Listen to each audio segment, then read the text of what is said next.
Greetings, warriors and dreamers. Welcome to the realms of sleep, where tonight we journey through the epic world of God of War. I am your guide through the 9 realms, where ancient gods whisper their secrets and mythic landscapes unfold before us.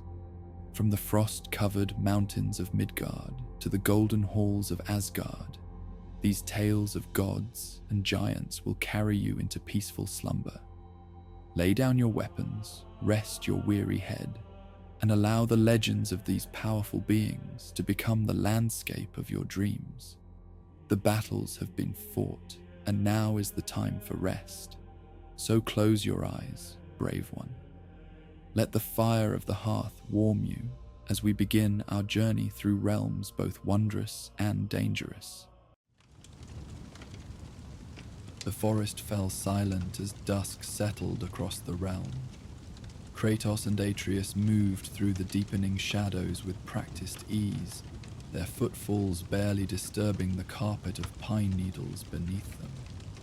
They had been traveling since midday, following directions Brock had reluctantly shared after much persuasion from Atreus. "There's an old forge up in the northern peaks," the blue dwarf had grumbled, scratching runes onto a scrap of leather for them. "Ancient, even by our standards. Not many know about it anymore, and for good reason. Place has a reputation." When pressed for details, Brock had simply shrugged, his normally gruff demeanor softening into something closer to reverence. "Some say the anvil there still whispers with the voices of the old masters, that it remembers every piece ever forged upon it. Not the kind of place you visit without purpose. Purpose was precisely what had brought them to this remote trail. During their recent encounters with increasingly formidable adversaries, Kratia's Leviathan axe had shown signs of strain, minute cracks forming along the edge after particularly demanding battles. Sindri had examined it with growing concern, finally admitting that conventional repair methods might prove insufficient. The Leviathan was forged with techniques that, he had paused, choosing his words carefully, well, techniques that aren't commonly practiced anymore. The anvil at the old forge might help. It remembers patterns that we've forgotten.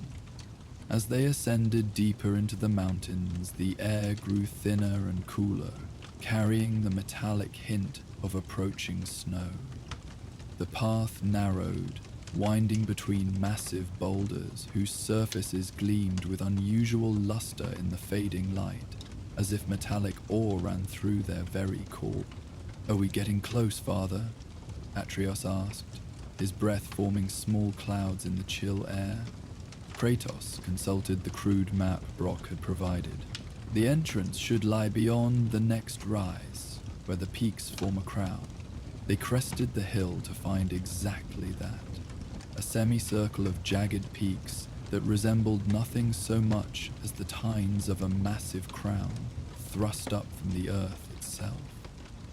Between 2 of the central peaks, a narrow fissure cut into the mountainside, barely wide enough for a man of Kratos' build to pass through sideways. "This must be it," Atreus whispered, approaching the crevice with the reverent caution he reserved for places of obvious power.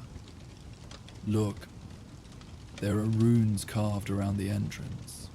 Indeed, the stone surrounding the opening was inscribed with dwarvish script so ancient that even Atreus, with his gift for languages, struggled to decipher it. He traced his fingers over the worn symbols, brow furrowed in concentration. "Something about worthy hands and broken metal," he murmured. "And a warning. I think it says, 'The anvil only speaks to those who listen with their hands.'" He glanced at his father, uncertainty written across his features. "I'm not sure I'm translating that correctly. We will discover its meaning inside." Kratos replied, unsurprised by the cryptic nature of the message. In his experience, power rarely announced itself plainly. The passage proved narrower than it first appeared, requiring them to turn sideways and shuffle through in places where the walls pressed close. The stone felt unusually warm beneath their palms, and at times seemed to pulse with subtle vibration, as if machinery operated somewhere deep within the mountain's heart. After perhaps 50 paces, the narrow corridor opened abruptly into a vast chamber, whose dimensions were difficult to discern in the dim light. The air hung heavy with the scent of old smoke, heated metal, and something else. A sharp, almost electrical quality that made the hair on Atrea's arms stand on end. "It smells like Brock's forge," the boy observed, "but older, more powerful." As their eyes adjusted to the gloom, details emerged from the darkness. The chamber was indeed enormous, its ceiling lost in shadows high above. The walls curved in a perfect circle, every surface covered with intricate carvings that depicted smithing techniques and what appeared to be the creation of legendary weapons. These reliefs were no mere decorations. They had been hammered directly into the living stone with such precision that they seemed to move slightly when viewed from the corner of one's eye. At the chamber's center stood a forge unlike any they had encountered before. No conventional fire burned at its heart. Instead, a swirling vortex of blue-white energy pulsed within a circular pit lined with strange, lustrous black stone. Above this energy well hung a series of precisely arranged metal instruments, hammers, tongs, and other tools whose purposes were less immediately obvious, all suspended as if waiting for a master's hand to claim them. And beyond this, positioned directly beneath a natural chimney in the rock that allowed a single shaft of moonlight to illuminate it, stood the anvil. Even from a distance, its uniqueness was apparent. Unlike the blocky iron anvils of ordinary forges, this one possessed an almost liquid quality. Its surface rippled subtly like water disturbed by a gentle breeze, though it clearly remained solid metal. Its color shifted as they watched, cycling through deep blues, molten reds, and a silvery sheen that seemed almost alive with inner light. "The Whispering Anvil," Adrius breathed, taking an unconscious step forward before his father's hand on his shoulder restrained him. "Caution," Kratos reminded him. "We know nothing of its true nature." As if in response to his words, the energy in the forge pit pulsed more intensely, and a sound emerged from the anvil itself. Not quite a voice, but something more than mere vibration. It resembled the ring of hammer on hot metal, yet carried patterns that suggested language, intentions that hinted at consciousness. Atreus tilted his head, listening intently. "It's speaking, father. Not in words exactly, but," he frowned, concentrating, "it's like when the winds in the trees almost sound like voices, except more deliberate." Kratos approached carefully, his senses extended to detect any hint of threat. The forge chamber remained still, except for the pulsing energy and the subtle movements of the anvil's surface. No guardians emerged to challenge their presence, no traps activated beneath their feet. Yet the space hummed with potential, with power carefully contained but by no means dormant. When he stood before the anvil, close enough to touch it should he choose, Kratos removed the Leviathan axe from his back and held it horizontally across his palms. The weapon's blue glow seemed to intensify in proximity to the anvil, frost patterns crawling along its surface with renewed vigor. "We seek restoration," he stated simply, addressing the anvil directly. Years of dealing with powerful entities had taught him that directness often proved most effective. This weapon was forged by Brock and Sindri using techniques known to your makers. It requires renewal beyond their current ability. The anvil's surface rippled more vigorously, its colors shifting through a rapid sequence before settling into a deep glacial blue that matched the axe's glow perfectly. The sounds it emitted changed as well, forming patterns that seemed almost like questions, rising tones followed by expectant silences.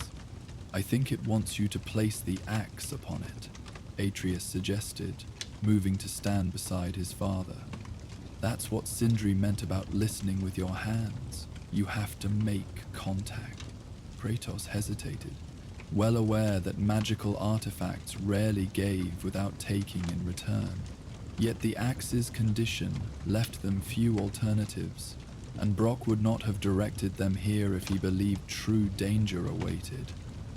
With characteristic decisiveness, he laid the lavathan upon the anvil's shimmering surface. The reaction was immediate and extraordinary. Where the axe touched the anvil, both metals seemed to flow into one another without actually merging. Their boundaries remained distinct, yet they communicated across that boundary in ways visible to the eye. Fractal patterns of frost and heat danced across both surfaces, accompanied by a harmonic tone that filled the chamber completely. More surprising still was the effect this contact had on the chamber around them. The carvings on the walls flared to life with soft blue illumination, revealing their full intricacy and extent. They did not merely depict smithing techniques, as had first appeared, but rather told a single continuous story: the creation of the very first Dwarven forge, the discovery of enchanted metallurgy, and the subsequent forging of weapons that had shaped the course of realms and gods alike. "It's beautiful," Atreus whispered, turning slowly to take in the illuminated narrative that surrounded them. "It's their whole history." Kratos remained focused on the axe, watching as the minute cracks in its edge seemed to shimmer and flow beneath the anvil's influence. "The weapon responds," he observed, "but the actual repair requires more than simple contact." As if confirming his assessment, the suspended tools above the energy pit began to sway gently, drawing attention to their presence and purpose. At the same time, the anvil's sounds shifted again, forming patterns that seemed to indicate sequence, procedure, method. Atreus moved closer to the suspended tools, studying them with growing fascination. "These aren't just ordinary hammers and tongs," he noted. "Look at the markings. Each one is designed for a specific type of material or technique. I think..." He paused, glancing back at the illuminated wall carvings, then at the axe. "I think the anvil is showing us which ones we need to use. The sounds it's making match the sequences shown in these carvings." The boy's perceptiveness impressed Kratos, though he kept this reaction internal, as was his custom. His son's ability to recognize patterns, to make connections between seemingly disparate elements, had proven valuable countless times during their journeys.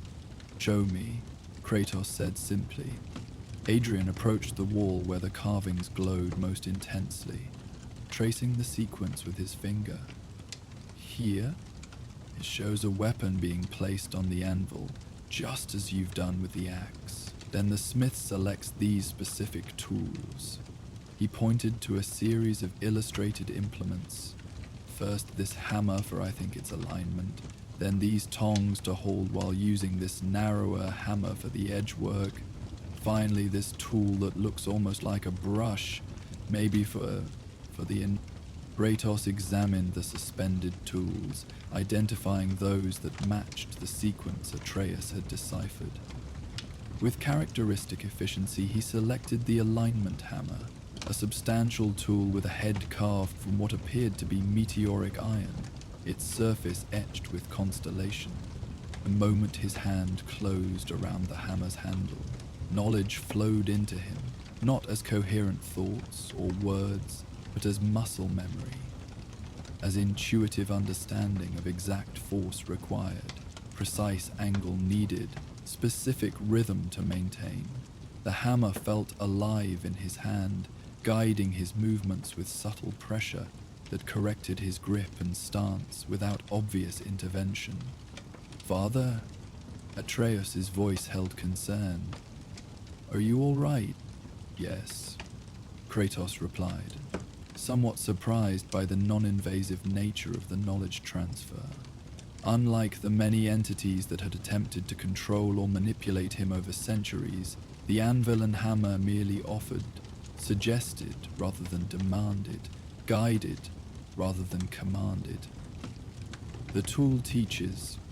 Understanding dawned on Atreus' face. Like the carving said, "Listen with your hands." With newfound comprehension of the required technique, Kratos raised the alignment hammer and brought it down upon the Leviathan in a precise, measured strike. The sound that rang out filled the chamber with harmonic overtones that made the very air vibrate sympathetically. Where the hammer struck, the axe briefly glowed white, hot despite its inherently frozen nature. Opposites coexisting without contradiction, he worked with methodical focus, allowing the inherited knowledge to guide his hands through a series of increasingly complex strikes. Each impact produced unique tonal qualities that seemed to communicate with the anvil itself, which responded with subtle shifts in its surface to support different aspects of the restoration process. Atreus watched in fascination as his father moved through the repair sequence. Though he had observed both Brock and Sindri at work many times, this was entirely different. More primal, more connected to the fundamental nature of the materials involved. This wasn't merely mechanical repair. It was conversation between smith and metal, between tool and weapon, all facilitated by the living presence of the anvil. "It's speaking through the sounds," Atreus realized aloud. "Each ring is like a word or phrase. You're having a conversation with it, father." Kratos did not respond verbally. His concentration focused entirely on the work, but he recognized the truth in his son's observation. The harmonics produced by each hammer strike formed a language of sorts. Intentions communicated, possibilities offered, and either accepted or rejected. Compromises negotiated through subtle variations in force and angle. As he progressed through the sequence Atreus had identified, Kratos exchanged the alignment hammer for specialized tongs crafted from an unusual golden metal that seemed to float slightly above his palm before settling into his grip. These two conveyed knowledge directly. How to hold the axe at precise angles to access damaged areas. How to sense weak points through minute vibrations transmitted from metal to hand. The edgework hammer came next, a more delicate tool with a tapered head formed from a crystalline material that sang like glass when it struck the axe's surface. Each impact sent shimmers of blue-white energy cascading along the weapon's edge, sealing fractures and restoring molecular alignment with precision beyond conventional smithing techniques. Throughout this process, Kratos remained acutely aware of the anvil's active participation. It wasn't merely a surface upon which work was performed. It actively responded to each stage of the restoration, its surface flowing to create perfect support for whatever aspect of the axe required attention, its temperature shifting to facilitate particular molecular changes within the metal. "This is how they forged the great weapons," Atreus murmured, his attention divided between his father's work and the illuminated carvings that seemed to glow more intensely with each successful step in the process. Not just with skill and fire, but with communication, with understanding. The final tool in the sequence was indeed brush-like in appearance, though its bristles were formed from fine filaments of metal rather than organic material. When Kratos took it in hand, the knowledge that flowed into him was different. Less about physical force and more about intention, about directing energy through focused will into specific enchantment patterns. As he brushed the tool along the axe's surface with deliberate strokes, frost patterns emerged in its wake. Not random crystallization, but precise runic forms that glowed with inner light. These were the deepest enchantments of the Leviathan, the fundamental patterns that allowed it to channel frost magic with such devastating effect. The anvil's whispers reached crescendo during this final stage, its surface rippling dramatically beneath the axe, colors shifting through spectral patterns that matched the weapon's awakening enchantments. The energy pit at the forge's center pulsed in synchronized rhythm, sending waves of blue-white light washing across the chamber's carved walls. Atreus moved closer, drawn by the harmonic convergence of energies. "It's beautiful," he whispered. "The axe is remembering itself." This observation struck Kratos as particularly apt. The restoration wasn't imposing new qualities upon the weapon, but rather reminding it of its own true nature, reawakening patterns that had always existed within its structure. The anvil and tools served not as external forces, but as catalysts for internal recollection and renewal. With a final, resonant stroke of the enchantment brush, the process reached completion. The Leviathan axe blazed with blue-white light, frost cascading from its surface in controlled waves that dissipated just before reaching the floor. The weapon hummed with evident power, its edge restored to flawless condition, its enchantments reinvigorated beyond even their original strength. When Kratos lifted the axe from the anvil, the connection between them stretched like luminous threads before finally separating with a sound like distant crystal bells. The anvil's surface settled into gentle ripples, its color returning to the shifting patterns observed upon their arrival. "It is done," Kratos stated, examining the restored weapon with critical eye. No trace remained of the damage that had brought them to this ancient forge. The Leviathan seemed not merely repaired, but enhanced, as if the conversation with the anvil had revealed potential previously unrealized. Atreus approached cautiously, eyes wide with wonder. "May I?" He hesitated, glancing at his father for permission. Understanding his son's desire, Kratos extended the axe horizontally, allowing Atreus to place his palm against its flat surface. The boy's sharp intake of breath confirmed that he too could sense the difference. "It's more alive somehow," Atreus said softly. "More awake." As they stood in contemplation of the restored weapon, the anvil's whispers shifted tone once again, forming patterns distinct from those that had guided the repair process. These new sounds carried interrogative qualities, rhythms that suggested curiosity or invitation. Atreus tilted his head, listening intently to these metallic whispers. "I think," he began slowly, "I think it's offering something, or asking something." He glanced at the illuminated wall carvings, where a new section had brightened to draw their attention. "Look there!"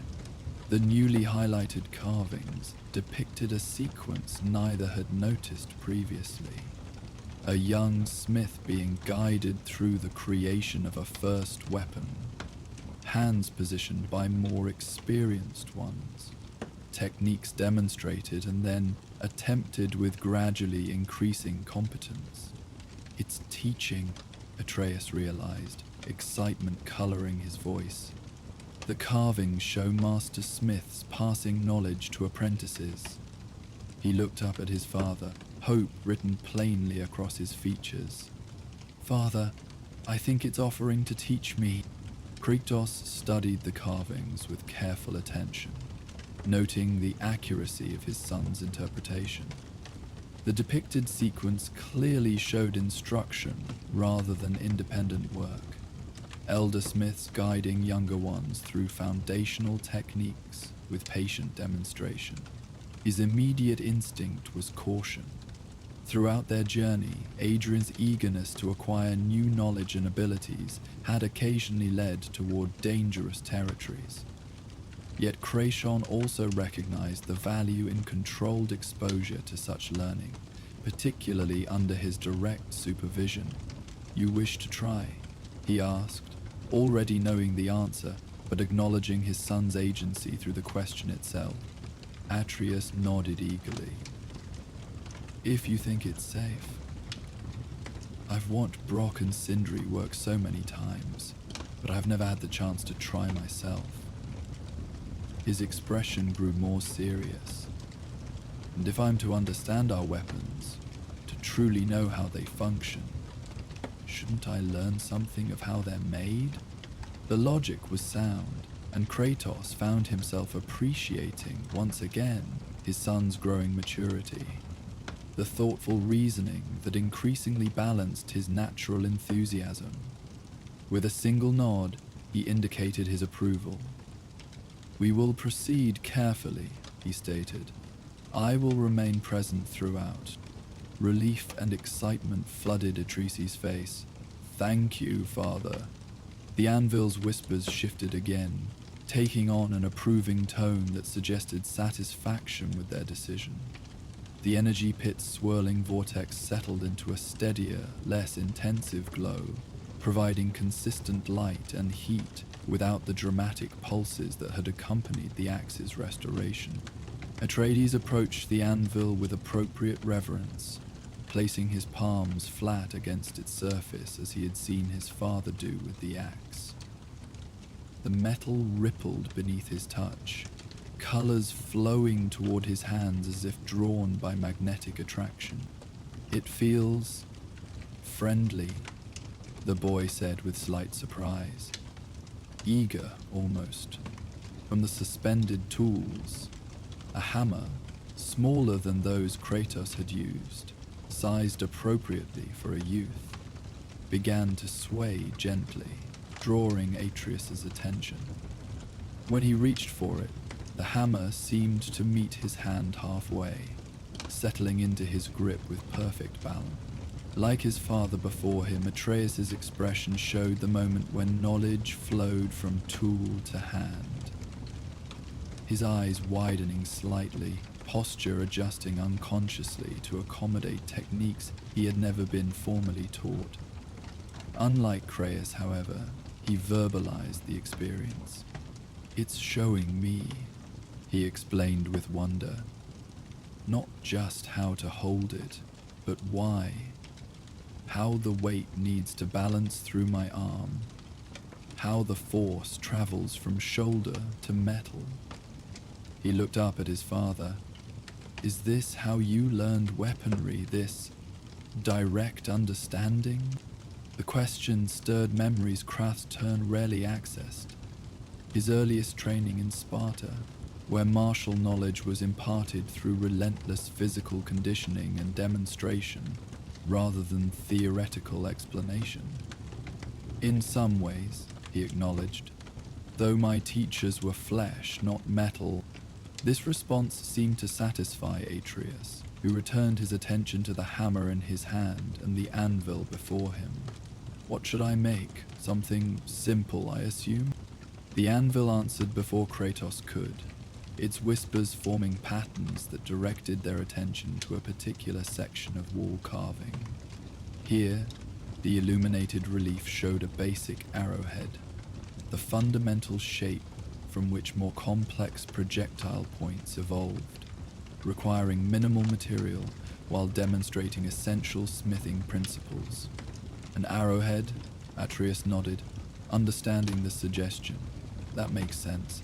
I use them constantly, and the basic design isn't too complicated. From a recess near the energy pit, previously unnoticed, a small ingot of dark metal floated gently upward and drifted toward them, coming to rest beside the anvil within Atreus's reach. Unlike ordinary iron or steel, this metal possessed subtle iridescence that suggested unusual properties, perhaps the ability to accept enchantment more readily than conventional materials. Guided by the knowledge flowing through the hammer and the whispers from the anvil, Atreus began the process of creating his first forged item. He held the small ingot in tongs over the energy pit, observing with fascination as it absorbed heat at a precisely controlled rate, glowing first red, then orange, then a pale yellow that indicated optimal malleability. When he placed the heated metal on the anvil, its surface shifted to create a subtle depression, perfectly shaped to cradle the developing arrowhead. His hammer strikes rang out with surprising confidence, not the tentative taps one might expect from a novice, but measured blows that showed intuitive understanding of the material's needs. Kratos watched with carefully concealed pride as his son worked. Though he maintained vigilant observation for any sign of danger, he found himself increasingly impressed by Atrites' natural aptitude for this new skill. The boy's coordination, always exceptional with bow and arrow, transferred effectively to hammer and metal. His movements economical, his timing precise. "The metal almost tells you what it wants," Atreus commented between strikes, his concentration never fully breaking.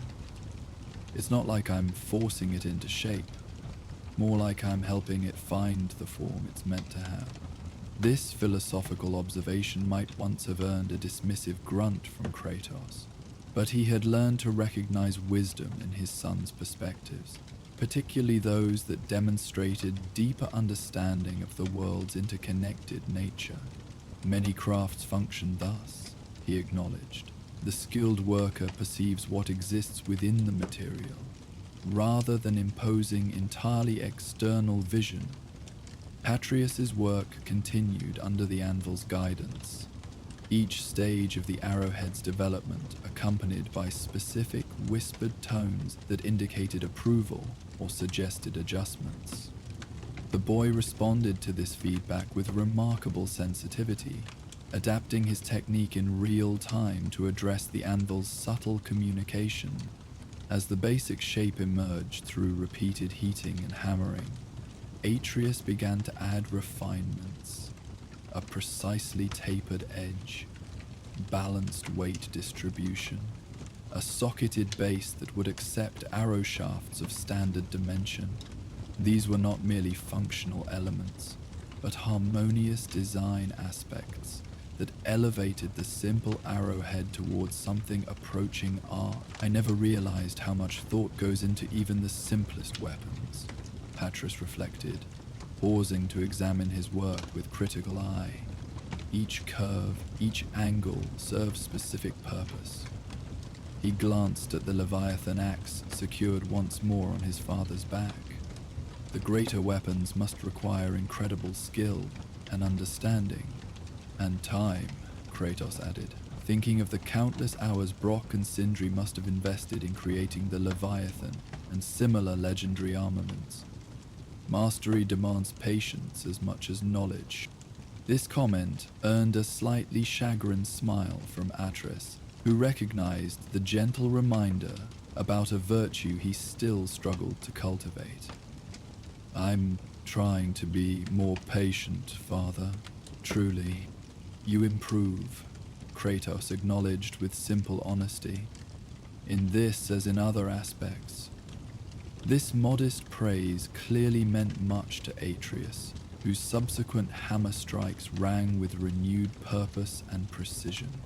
The arrowhead took its final form beneath these confident blows, a elegantly functional projectile point that would fly true and penetrate effectively, despite being crafted by hands that had never before worked metal. And the physical shaping was complete. The anvil's whispers changed tone once again, directing Atreus's attention to a different suspended tool. A slender rod of copper with a curved tip that glowed with soft amber light. This was an enchantment stylus, used to inscribe magical properties into finished metalwork. Atreus hesitated, looking to his father with uncertainty. Should I attempt enchantment as well? That seems ambitious for a first attempt. Kratos considered this question carefully. Enchantment was indeed more complex than physical shaping, with greater potential for unexpected consequences if performed incorrectly. Yet the anvil's guidance had proven reliable thus far, and the controlled environment of this ancient forge provided optimal conditions for such learning. Proceed with caution, he advised. But yes, complete the work as the anvil guides. With typical eagerness, tempered by appropriate respect for the process, Atreus exchanged his hammer for the enchantment stylus. As with previous tools, knowledge flowed into him upon contact, though this transfer appeared more intense, judging by his sharp intake of breath and momentary stillness. It's different, he explained after a moment. More abstract, less about physical movement and more about intention and visualization. He studied the glowing tip of the stylus with newfound understanding. The markings aren't just symbols, they're focal points for directing energy in specific patterns. Guided by this transferred knowledge and the anvil's harmonic whispers, Atreus began inscribing minute runic patterns around the arrowhead's circumference. His hand moved with surprising steadiness, the stylus leaving trails of amber light that sank into the metal and disappeared, becoming part of its fundamental structure rather than surface decoration. As the enchantment progressed, the arrowhead began to emit a soft golden glow that pulsed in rhythm with Atreus's heartbeat, visible proof of the connection forming between creator and creation, between the boy's inherent magical aptitude and the receptive metal shaped by his own hands. "I'm making it align to my bow," he explained, concentration evident in his furrowed brow, "so it will fly truer than ordinary arrows and find gaps in armor more consistently." He paused, adding with slight hesitation, "And I've added something else, a small return enchantment, so if the shot is clean, the arrow will eventually find its way back to my quiver." Kratos raised an eyebrow, genuinely impressed by this practical innovation. A useful enhancement for a boy who often complains about retrieving spent arrows. Atreus grinned at this rare hint of humor from his father. Exactly. Why waste time searching when the arrow could do the work itself? His expression grew more serious as he completed the final inscriptions. "I'm not certain it will work correctly, but the anvil seems to think the pattern is sound." With the last stroke of the stylus, the arrowhead's glow stabilized into a steady, subtle radiance that suggested successful enchantment without excess power that might prove unstable. The anvil's surface rippled in what appeared to be approval, its whispers taking on harmonics that conveyed satisfaction and completion. Atreus set the stylus aside and carefully lifted his creation from the anvil, holding it up to examine in the ambient light of the forge. Though simple compared to the legendary weapons depicted in the chamber's wall carvings, the arrowhead possessed undeniable quality. Balanced, precisely shaped, and humming with subtle enchantment that complemented its physical properties. "I made this," he said, with quiet wonder, the significance of creation still settling into his consciousness. With my own hands. With the anvil's guidance, but still mine. Kratos understood this sentiment completely. Despite his long existence filled with destruction and battle, he had experienced moments of creation, instances where his hands had built rather than broken. Though rare, these experiences carried unique satisfaction, distinct from martial victory or strategic success. The first of many, perhaps, he suggested, noting his son's evident aptitude for the craft. If you choose to develop this skill further. Atreus looked around the ancient forge with newfound appreciation. Could we return here to learn more? Before Kratos could respond, the anvil's whispers formed distinctive patterns that drew their attention to yet another section of illuminated wall carving. Here, the relief showed smiths working, not in this central chamber, but in smaller satellite forges built around the periphery, apprentice workspaces, where developing craftsmen could practice without requiring the master anvil's constant guidance. There are other forges here, Atreus realized, examining the carvings more closely.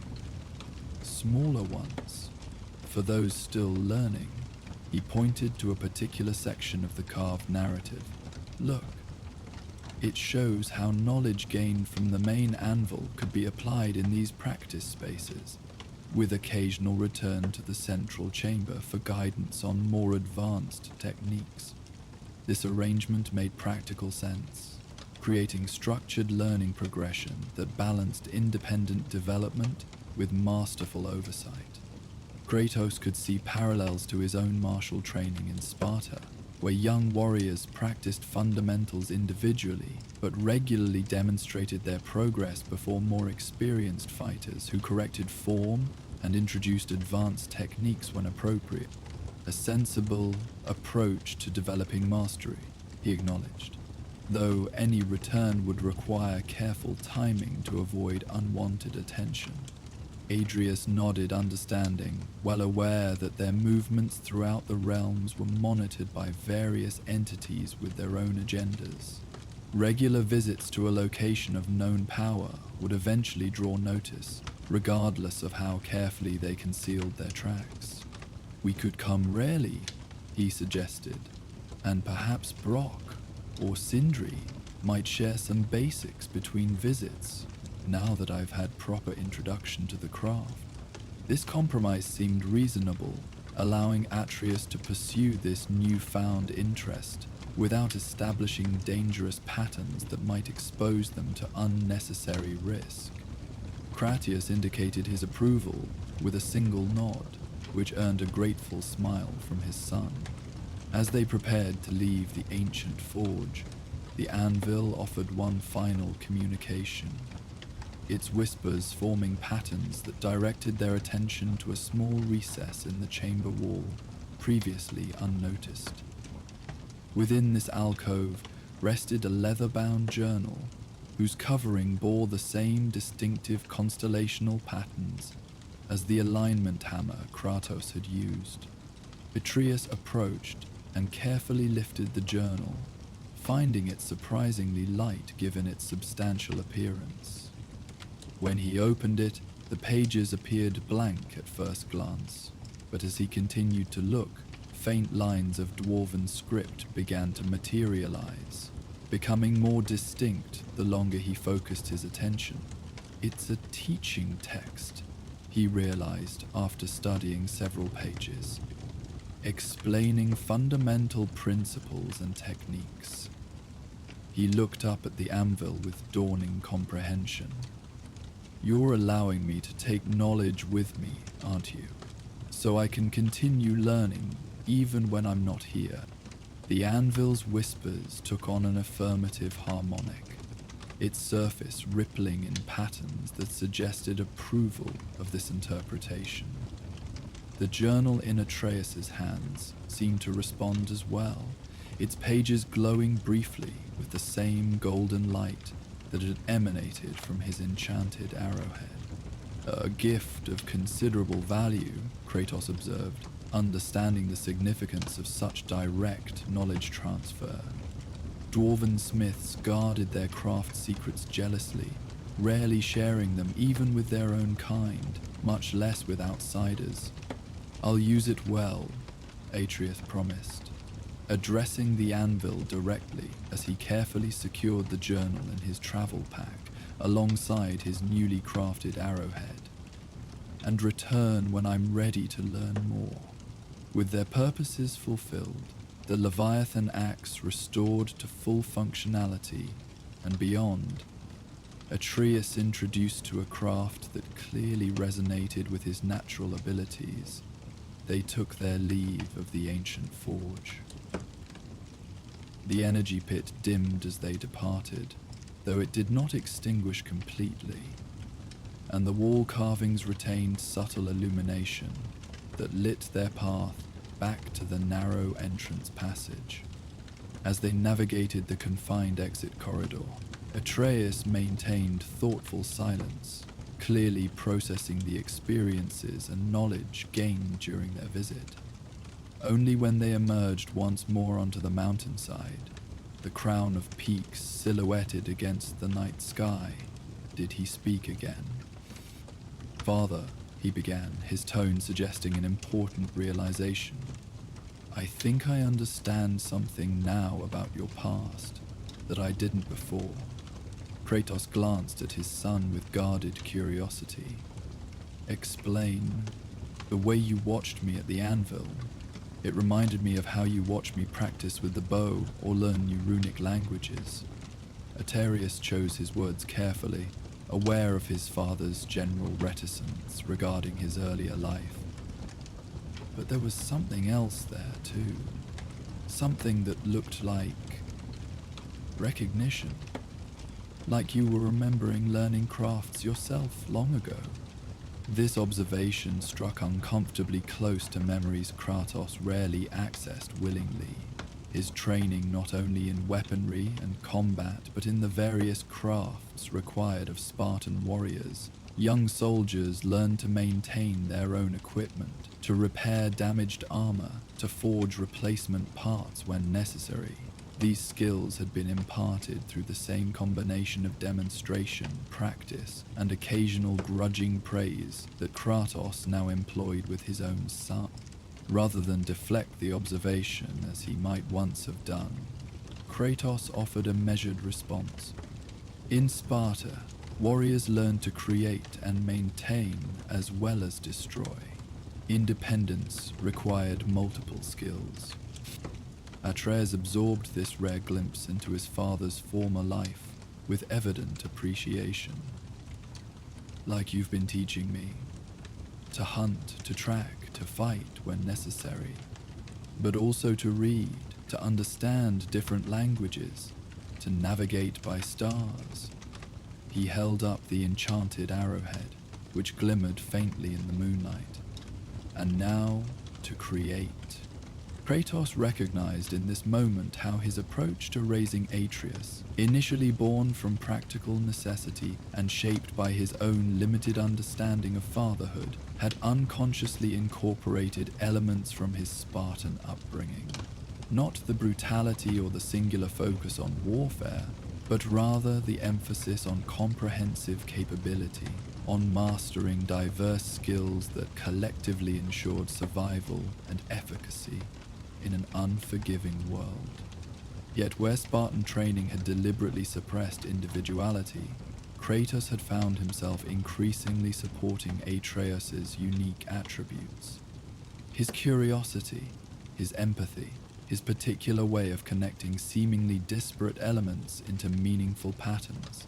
These qualities, so different from Kratos' own strengths, had proven invaluable throughout their journey. "Creation and destruction require balance," he stated finally, distilling complex reflections into simpler wisdom. To understand one without the other leaves knowledge incomplete.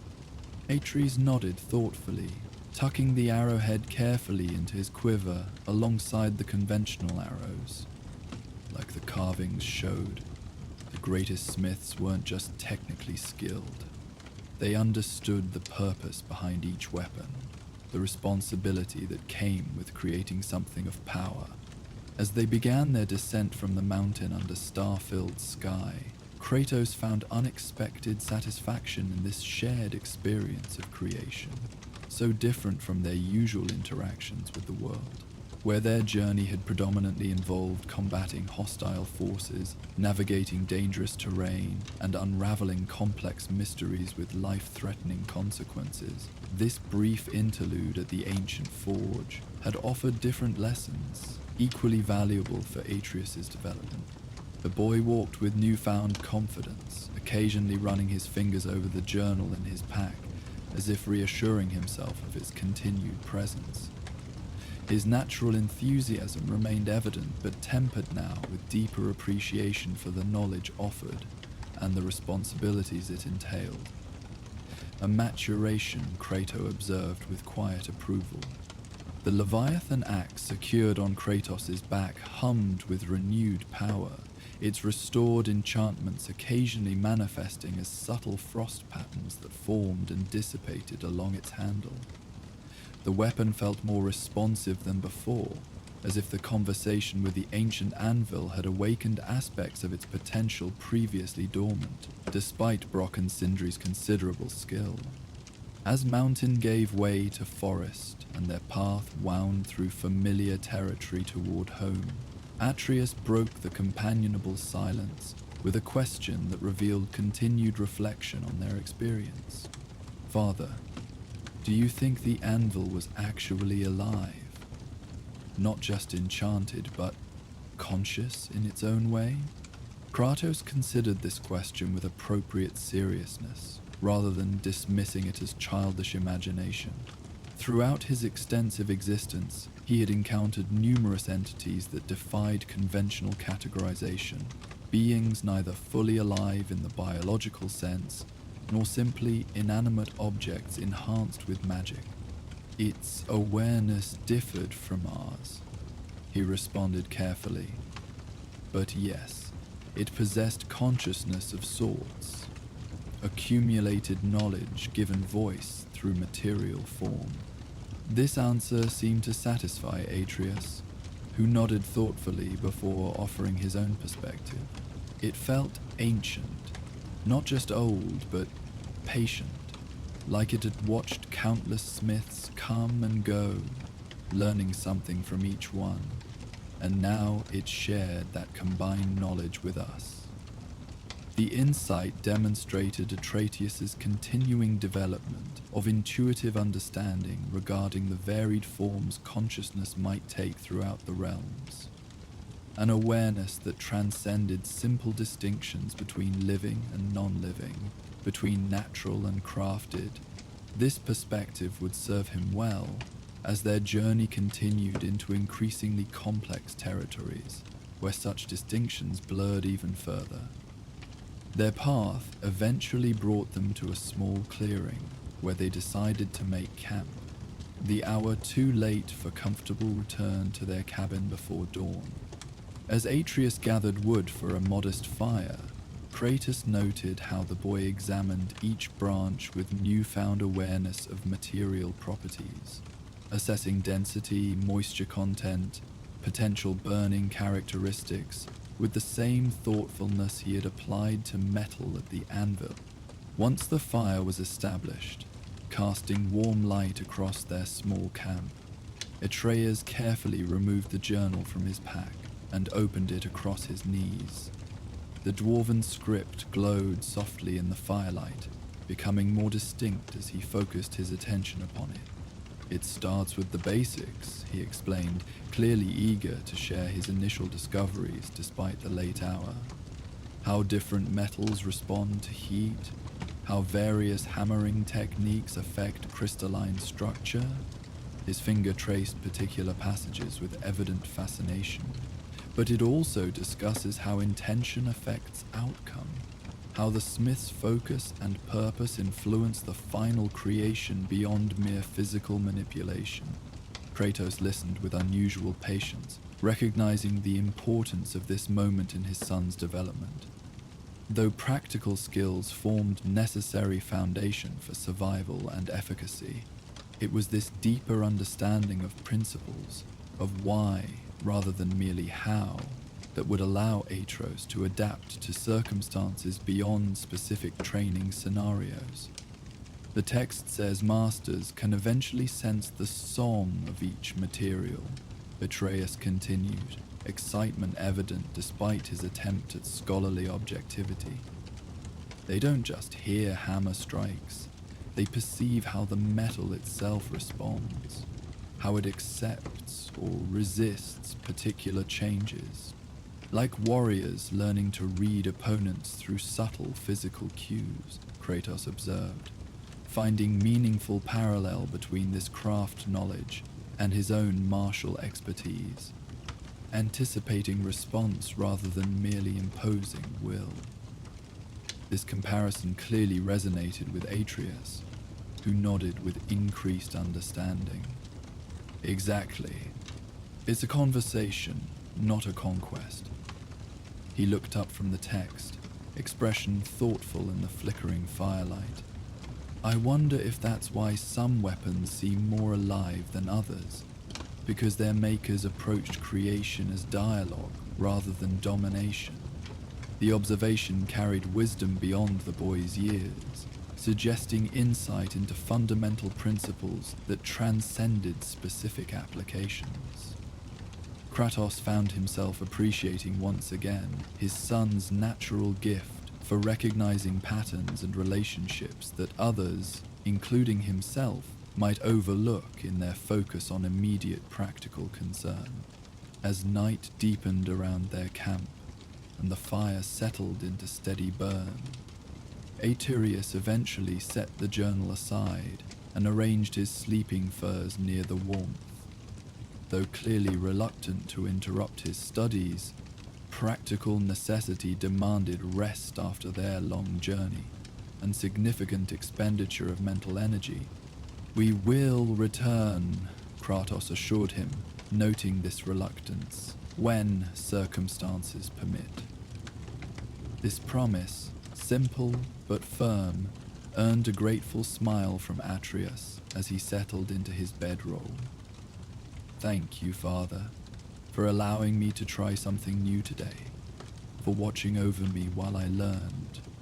Kratos acknowledged this gratitude with characteristic economy, a single nod that nevertheless conveyed genuine acceptance. As his son drifted towards sleep, occasional soft snores marking his transition to deeper rest, Kratos maintained wakeful vigilance beneath star-filled sky. The Leviathan axe rested beside him, its restored power emanating as subtle cold that balanced the fire's heat. Occasionally, its surface rippled with frost patterns, reminiscent of the ancient anvil's fluid movements, evidence of the profound connection established during the restoration process. In these quiet moments of reflection, Kratos considered the day's unexpected developments. What had begun as practical necessity repairing a damaged weapon had evolved into significant learning opportunity for Atreus, introducing him to creative processes that balanced his predominantly destructive magical abilities. More surprising still was Kratos' own response to watching his son work the ancient forge, the unexpected resonance with memories long suppressed, the recognition of teaching patterns unconsciously adopted from his own youth, the quiet pride in witnessing capability develop beyond his direct instruction. The whispering anvil had indeed spoken, not only through metallic murmurs that guided hands through unfamiliar techniques, but through deeper communication that connected past to present, father to son, creation to purpose. Its ancient wisdom had offered not just practical knowledge, but perspective, understanding that transcended immediate utility to suggest broader principles applicable throughout their continuing journey. As night yielded gradually to approaching dawn, the eastern sky lightening almost imperceptibly beyond distant mountains. Kratos allowed himself rare moment of unguarded satisfaction. The path ahead remained fraught with danger and uncertainty, their ultimate destination still obscured by prophecy and conflicting agenda. Yet in this peaceful interlude, this brief sojourn into creation rather than destruction, they had discovered resources within themselves previously unrecognized or under. Atreus stirred slightly in his sleep, one hand unconsciously reaching toward the journal that contained knowledge awaiting his waking attention. His face in repose showed none of the tension that often accompanied their more harrowing experiences, only peaceful contentment, born of meaningful accomplishment and newfound understanding. The fire's embers glowed softly, providing just enough light to illuminate their small camp without drawing undue attention from potential observers. Around them, the forest maintained pre-dawn silence, that peculiar stillness that precedes nature's awakening to another day's cycle of survival and growth. Tomorrow would bring renewed journey, continued challenges, further development of abilities both martial and magical. But for this moment, in this clearing, under stars that had witnessed countless generations of gods and mortals pursuing their various purposes across the realms, father and son rested in rare tranquility, connected not by shared battle but by shared creation, by knowledge passed from ancient source through present hands toward future application.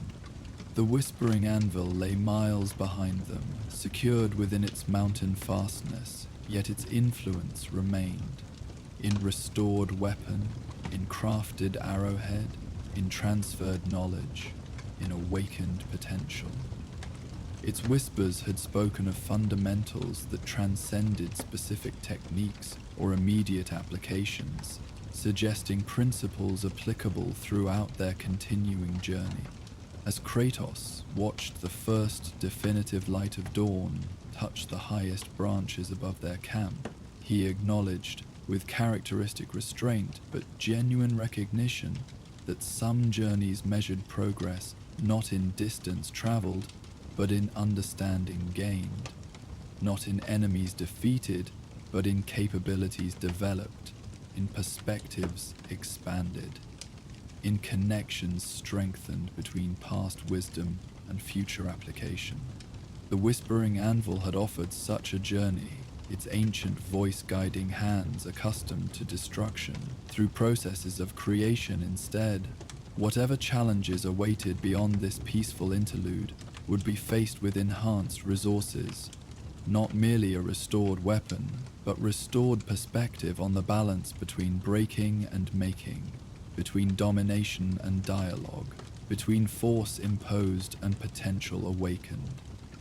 In this quiet recognition, as morning birds began their first tentative calls, and his son slept peacefully beside knowledge, awaiting his waking attention, Kratos found unexpected but welcome moment of completion, of temporary but genuine harmony between his responsibilities as protector and his emerging role as guide, between his violent past and his son's potential future, between the warrior he had been forged to become and the father he was gradually learning to be.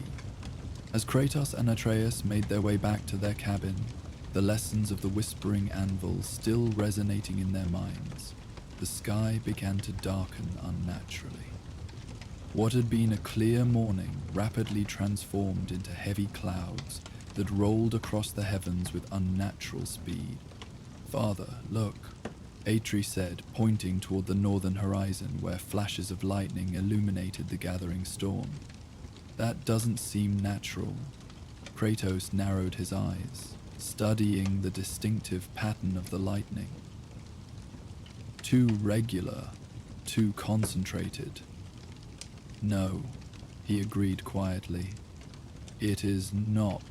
The wind picked up suddenly, carrying with it a strange metallic scent and the faint echo of what sounded almost like a distant hammer strike. "Do you hear that?" Atreus asked, his hand unconsciously moving to the journal of smithing knowledge in his pack.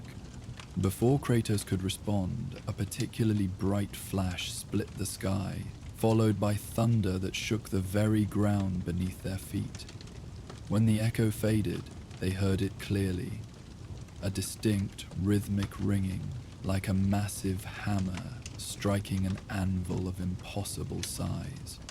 It comes from the eastern mountains, Kratos observed, already adjusting their course toward this new mystery. What do you think it could be? Aetus asked, excitement overtaking his fatigue. Kratos' expression remained stoic, but his eyes reflected a wary recognition. I have heard such sounds only once before, he said, when Thor himself forged lightning from the sky. Atreus' eyes widened. The lost hammer of Mjolnir, he whispered. The forest had grown quiet as twilight descended, painting the ancient pines in hues of amber and gold. Kratos and Atreus moved silently through the underbrush, their footfalls cushioned by generations of fallen pine needles that carpeted the forest floor. They had been tracking a wounded deer since midday, following the sporadic trail of blood droplets that glistened like rubies against the earthen palette of the woods. But as daylight waned, Kratos had made the decision to abandon the hunt. Even the most skilled tracker could not follow blood trails in darkness, and there were other concerns that weighed more heavily on his mind than a single lost deer. We will make camp soon, Kratos announced, his deep voice barely rising above the whisper of wind through the towering pines. The deer has led us farther from our cabin than I intended. His eyes scanned the darkening forest with practiced vigilance, assessing their unfamiliar surroundings for potential threats and suitable shelter. Atreus nodded, hiding his disappointment. The boy had improved greatly as a hunter in recent months, and he had been eager to prove his tracking skills by recovering the wounded animal. Do you think we'll find it tomorrow, Father?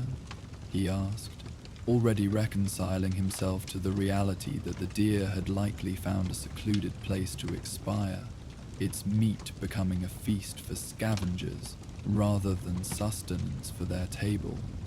Asked. Perhaps, Kratos replied, though his tone suggested he considered the matter concluded. But these woods are vast, and we have strayed into territory unfamiliar to us. Tomorrow we return to known paths.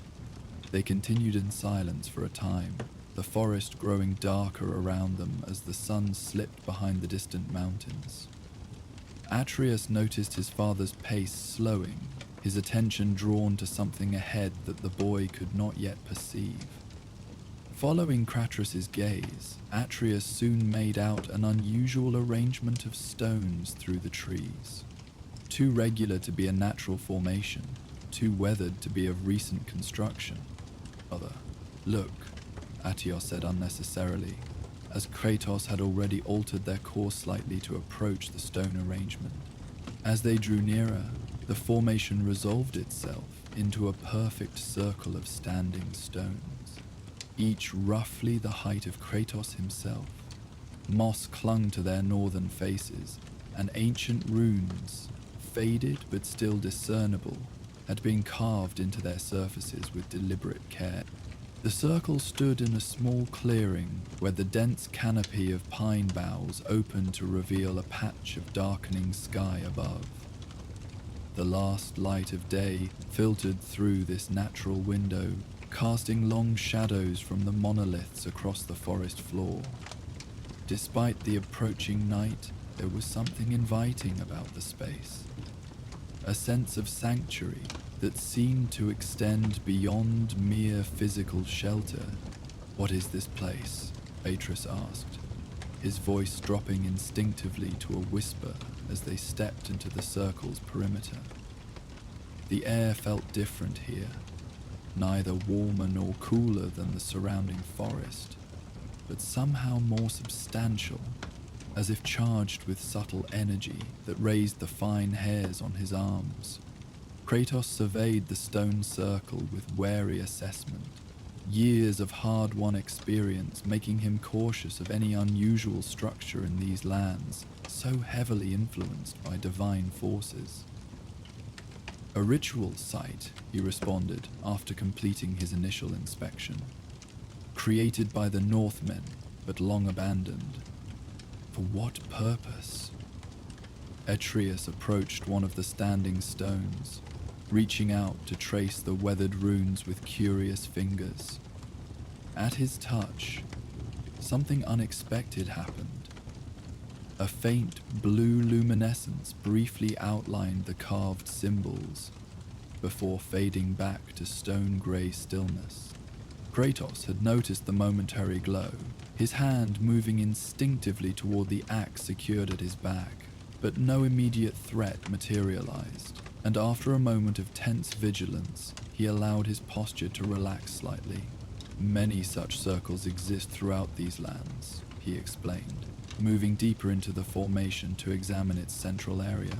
Places where the Northmen believed the boundary between realms grew thin, allowing communion with their gods. As if responding to these words, a subtle change rippled through the clearing. The ambient sounds of the forest, the distant calls of birds settling for the night, the rustle of wind through pine needles, seemed to recede, replaced by a barely perceptible humming that vibrated at the threshold of hearing. Simultaneously, the gathering darkness appeared to deepen everywhere except within the stone circle itself, where a diffuse luminescence now emanated from the ground, bathing the ancient monoliths in gentle blue-white light. Atreus' eyes widened as he turned slowly in place, taking in the transformation. "Father," he breathed, wonder evident in his voice. "The stones are waking up." Indeed, the runes carved into each monolith had begun to glow with the same ethereal blue light that now illuminated the clearing.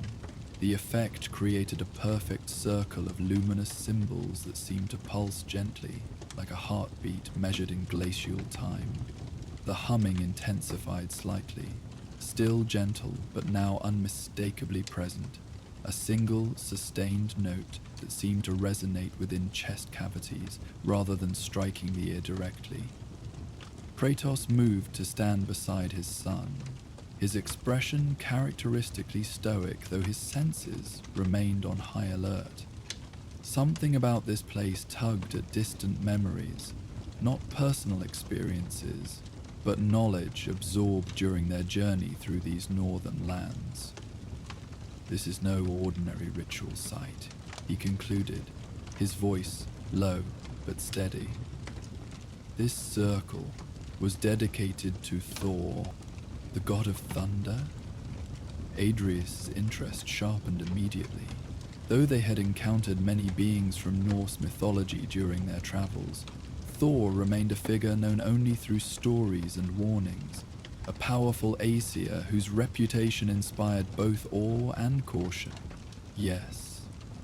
Kratos gestured toward the stone at the circle's northernmost point, where the carved runes formed a more complex pattern than those on the other monoliths. "These are thunder runes, and there," he indicated an area at the circle's center, where the ground appeared slightly depressed, forming a shallow basin in the earth. "That is where Mjolnir once rested. Thor's hammer?" Excitement colored Atreus' voice as he moved toward the central depression. "It was here? In this very place?" "Perhaps." Kratos followed his son with measured steps, vigilant for any sign that the site's awakening might herald danger. "Or this may have been a place of worship only, where the Northmen brought representations of the hammer to honor their god of thunder." The central basin had begun to accumulate this strange blue light, pooling like luminescent water in its shallow depression. As Atreus approached, tiny arcs of electricity, no larger than firefly glows but unmistakably similar to lightning in miniature, began to dance across the surface of this light pool. The humming sound modulated slightly, adding harmonics that made it almost musical in quality. "Be cautious, boy," Kratos warned, as Atreus reached toward the phenomenon with curious fingers. We do not know the nature of this magic, but Atreus, ever drawn to new knowledge, allowed his hand to hover just above the pool of light. The tiny lightning arcs responded to his proximity, reaching upward like curious serpents to dance harmlessly across his palm. Rather than pain, Atreus felt only a gentle tingling sensation, accompanied by an unexpected emotional response, a profound sense of both exhilaration and responsibility that washed through him with surprising intensity. "I can feel something, Father," he said, his voice hushed with wonder. Like echoes, memories maybe. Not mine, but..." He struggled to articulate the sensation. "It's as if the hammer left something of itself behind, its essence." Kratos watched closely, prepared to intervene should any sign of danger manifest, but seeing only wonder in his son's expression. After a moment's consideration, he knelt beside the basin, extending his own hand toward the luminous pool. The dancing electricity responded differently to him, becoming more agitated, the tiny arcs growing slightly larger and more erratic. The sensation that traveled up his arm was not the gentle tingling Atreus had described, but something sharper, almost challenging in nature. "It recognizes you as a god," Atreus observed with remarkable insight, "and it's uncertain." Kratos withdrew his hand, his expression thoughtful rather than concerned. "The essence of one god's power often reacts defensively to the presence of another," he explained, "particularly one from a different pantheon." The blue luminescence continued to gather in the central basin, its glow now strong enough to fully illuminate the stone circle and cast gentle light into the surrounding forest edges. The miniature lightning arcs had stabilized into a regular pattern, pulsing in rhythm with the humming tone that permeated the clearing. Together, these phenomena created an atmosphere of expectant calm, as if the site had awakened to fulfill its purpose, but now waited for some specific trigger or participation. "Father," Atreus said after observing these developments for several moments, "I think it wants to show us something." "What makes you believe this?" Kratos asked, neither dismissing the possibility nor immediately accepting it. Atreus considered the question seriously, as his father had taught him to examine his intuitions rather than simply surrendering to them. "The way the light gathers, but doesn't grow beyond a certain intensity. The rhythm in the sound and the lightning. It feels deliberate, like when someone is trying to get your attention without speaking directly." Kratos weighed this assessment, finding wisdom in his son's observation. Though ever cautious of divine manipulations, he had also learned that not all supernatural manifestations carried malicious intent. Some were simply echoes of past events, imprints left on locations where significant power had once been concentrated. "Very well," he decided, settling into a cross-legged position beside the glowing basin. "We will observe what it wishes to show, but remain vigilant and withdraw immediately if anything changes suddenly." Atreus nodded eagerly, mirroring his father's posture on the opposite side of the light pool. The tiny lightning arcs seemed to respond to their acceptance, organizing themselves into more complex patterns that resembled writing. Not runes exactly, but similar in concept. symbols forming and dissolving in the luminous surface like words written in quickly evaporating dew. As they watched this cryptic display, the humming tone deepened, resonating in their bones with increasing intensity, though never becoming uncomfortable. The air around them grew charged with subtle electricity that made their skin tingle and caused Atreus's hair to stand slightly on end. The boy smiled at the sensation, but Kratos maintained his watchful gravity, prepared to end their observation at the first sign of genuine threat. Then, as the luminescence reached some critical threshold, a new phenomenon manifested above the basin. The blue light gathered upward, consolidating into a cylindrical form that hovered a few feet above the ground. Slowly, this column of light resolved itself into a surprisingly detailed representation of Mjolnir. Not solid but clearly recognizable, rendered in glowing blue energy that pulsed with internal lightning. The hammer, Atreus breathed, awe evident in his voice. It's beautiful. Indeed, the representation possessed unexpected beauty, not the brutal functionality one might expect from a weapon of legend, but something more refined.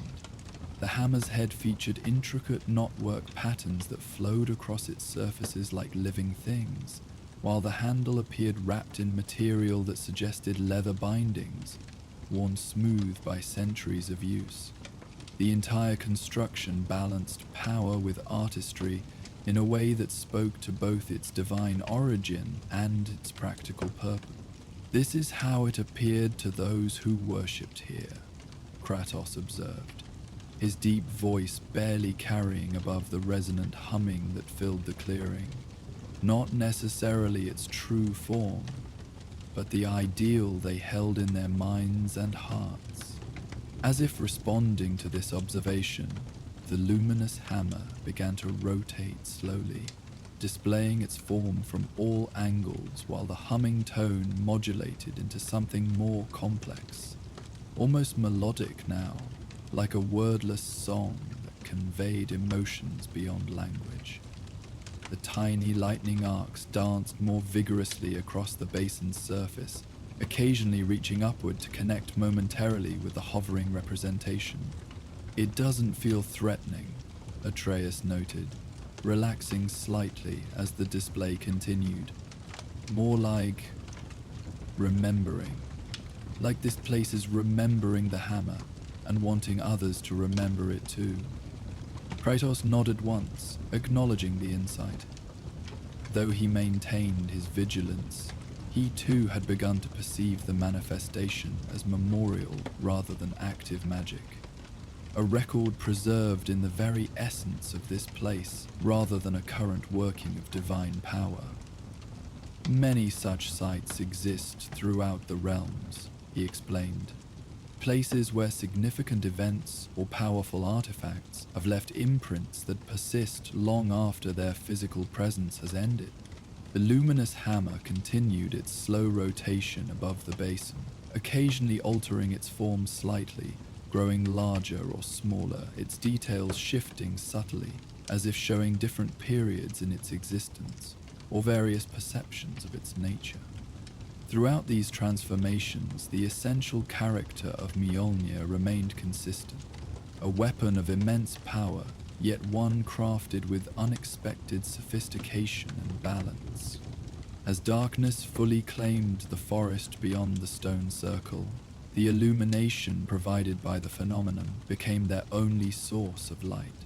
Stars appeared overhead, visible through the opening in the forest canopy, their distant light seeming to respond to the energies being manifested below.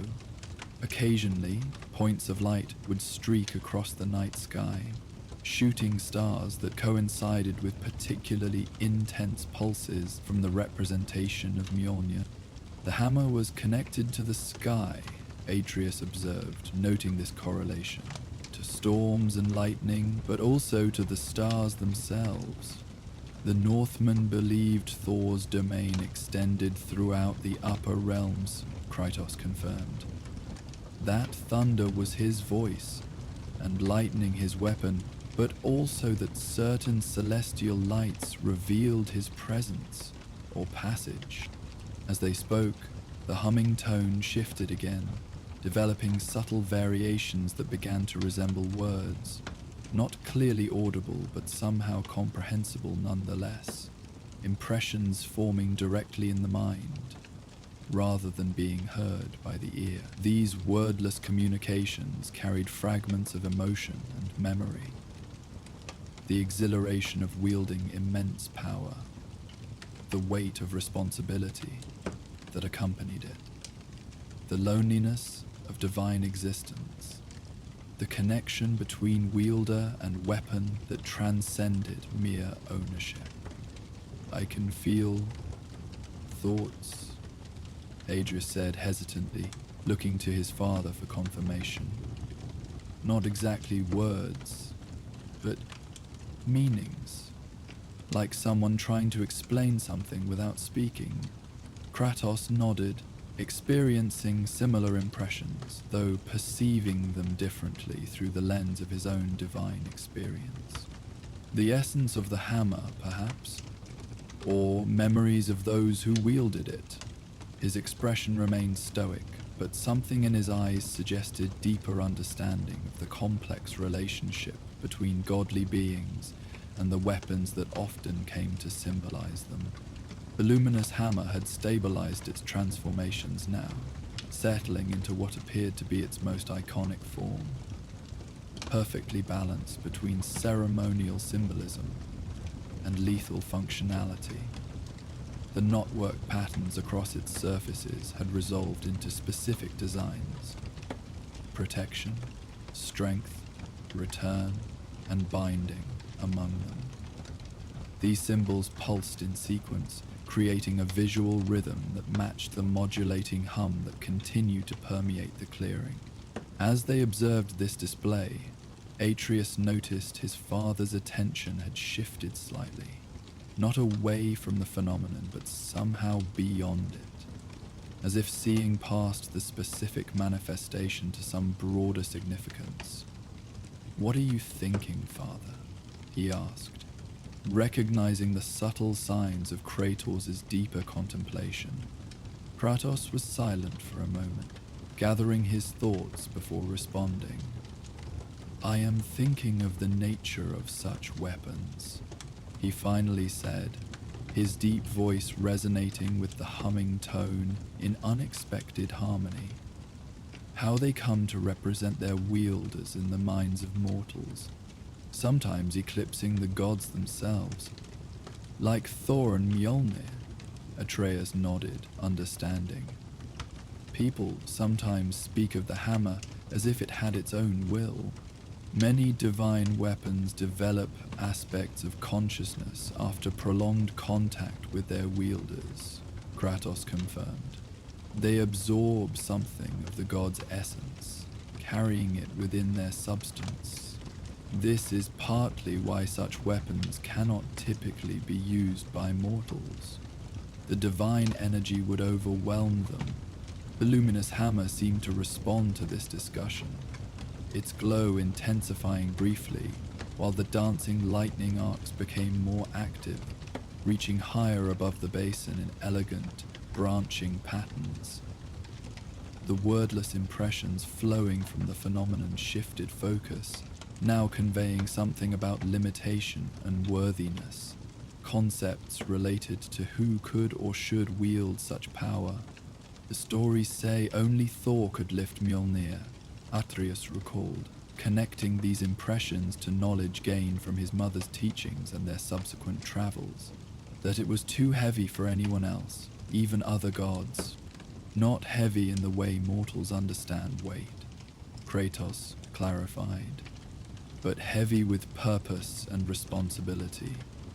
The hammer chose who could wield it, based on qualities beyond mere physical strength."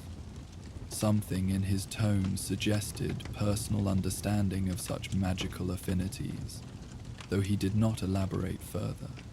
As night deepened around their illuminated sanctuary, the forest had grown completely silent, not with the oppressive stillness that often preceded danger, but with a respectful quiet, as if the natural world itself paid homage to the memory being honored within the stone circle.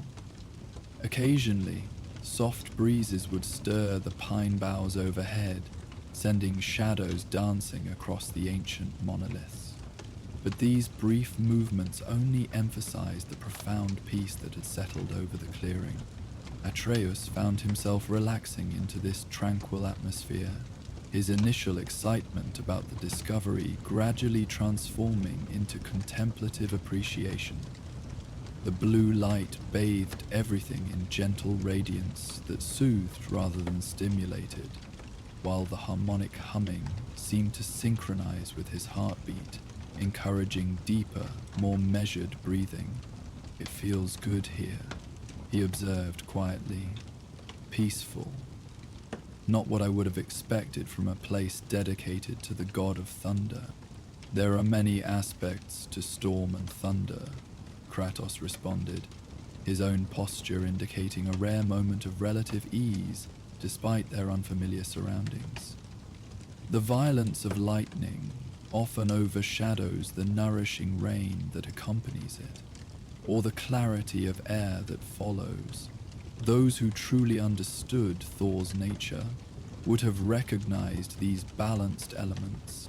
The luminous representation of Mjolnir shifted slightly, as if acknowledging this insight. The patterns flowing across its surface reconfigured to emphasize different symbols, those representing growth, renewal, and protection now predominating over those suggesting destructive force. The humming tone adjusted accordingly, its harmonics becoming more complex, yet somehow more soothing. The hammer protected as well as destroyed, Atreus realized, watching these transformations with growing understanding. It wasn't just a weapon for war. Few divine implements serve only a single purpose, Kratos confirmed, though mortals often remember only their most dramatic uses, particularly those involving conflict or destruction. As he spoke, the wordless impressions flowing from the phenomenon seemed to expand on this theme, conveying fragmented memories of the hammer being used to bless fields for fertile growth, to drive away harmful spirits from Norsemen villages, to heal certain afflictions through carefully controlled lightning, and to sanctify important transitions in human lives from birth through death. These gentler applications had been largely forgotten in tales that emphasized Mjolnir's role in Thor's battles against giants and monsters. "There's so much more to it than the stories tell," Atreus said, fascinated by these revelations. "Mother taught me about Thor's strength and his fights with the Jotnard, but not about these other uses of the hammer. History is shaped by those who record it," Kratos observed, "and mortals are often more interested in tales of violence and conquest than in quieter acts of protection and nurturing."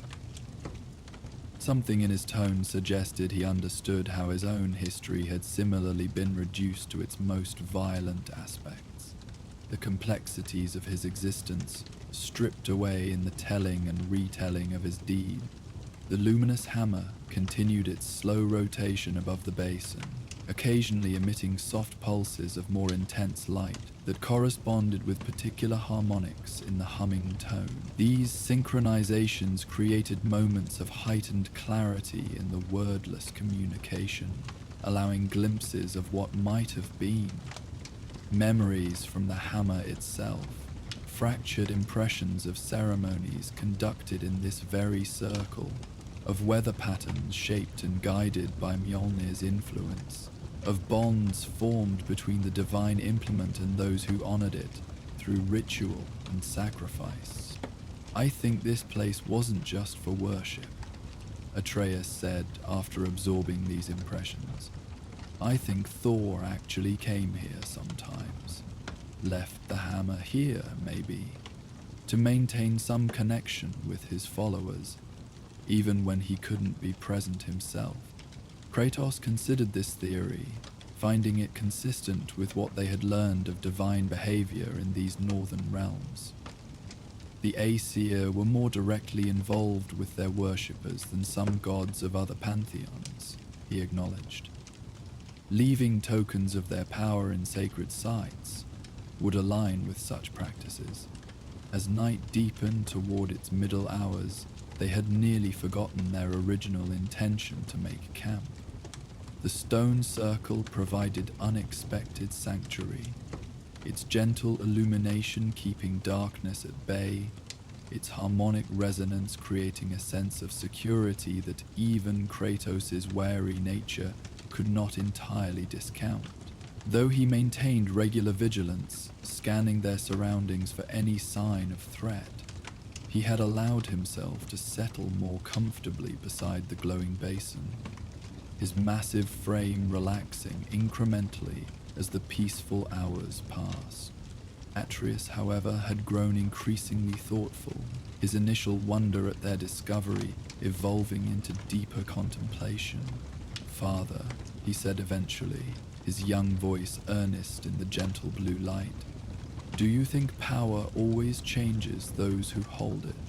Kratos turned his full attention to his son, recognizing the significant nature of such a question. "Power reveals what already exists within," he answered after careful consideration.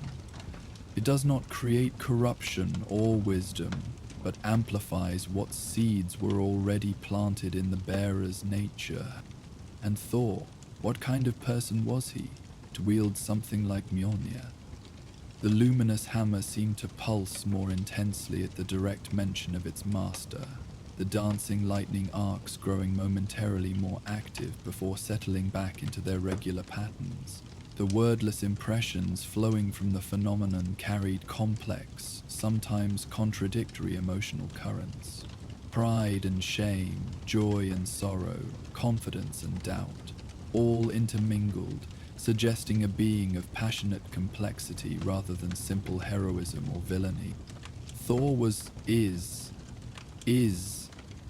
Kratos corrected himself, acknowledging the continued existence of the Aesir god.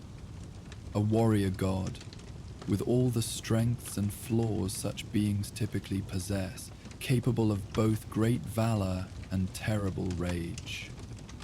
Protective of those he considers under his care, merciless to those he names enemy.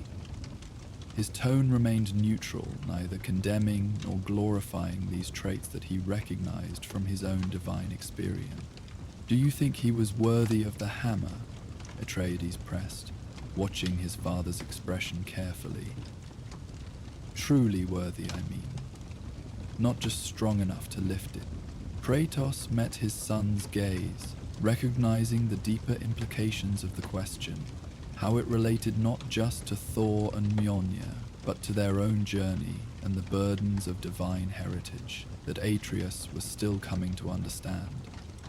"Worthiness is not a fixed state," he replied eventually. "It must be continuously earned through choice and action. Even gods may grow worthy or unworthy of their power, depending on how they choose to use it." The luminous hammer pulsed in what almost seemed like affirmation, its blue glow briefly intensifying, while the harmonic humming resolved into a clearer chord before returning to its previous modulations. The wordless impressions suggested something about evolution and change, how the relationship between hammer and wielder had transformed over centuries, each influencing the other in subtle ways that accumulated into significant shifts over time. "I think," Atreus said slowly, processing these impressions, "that the hammer itself changed over time, that it wasn't always the same weapon, but grew and learned, just like a person might." He looked to his father for confirmation or correction of this insight. Kratos nodded once, acknowledging the perception. Divine weapons with aspects of consciousness can indeed evolve, particularly over the span of centuries. They develop preferences, tendencies, sometimes even something resembling wisdom. He glanced at the Leviathan axe secured at his back, his expression suggesting he spoke from direct experience rather than mere theory.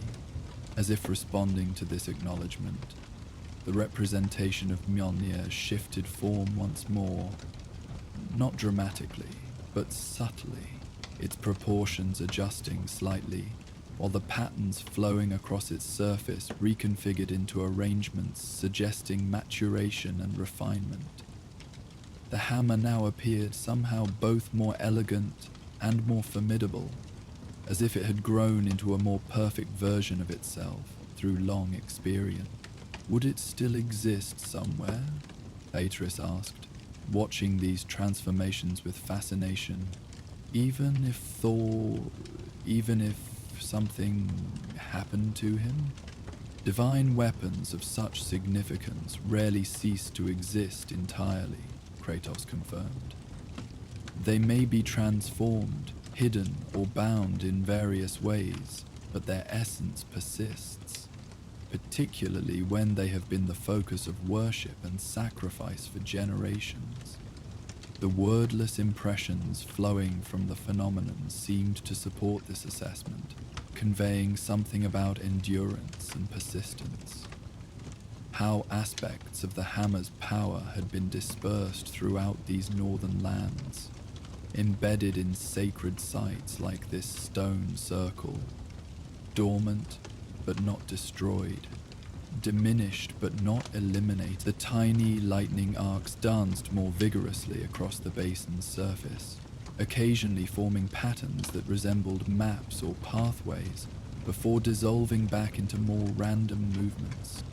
It's out there somewhere, Atrio concluded with certainty.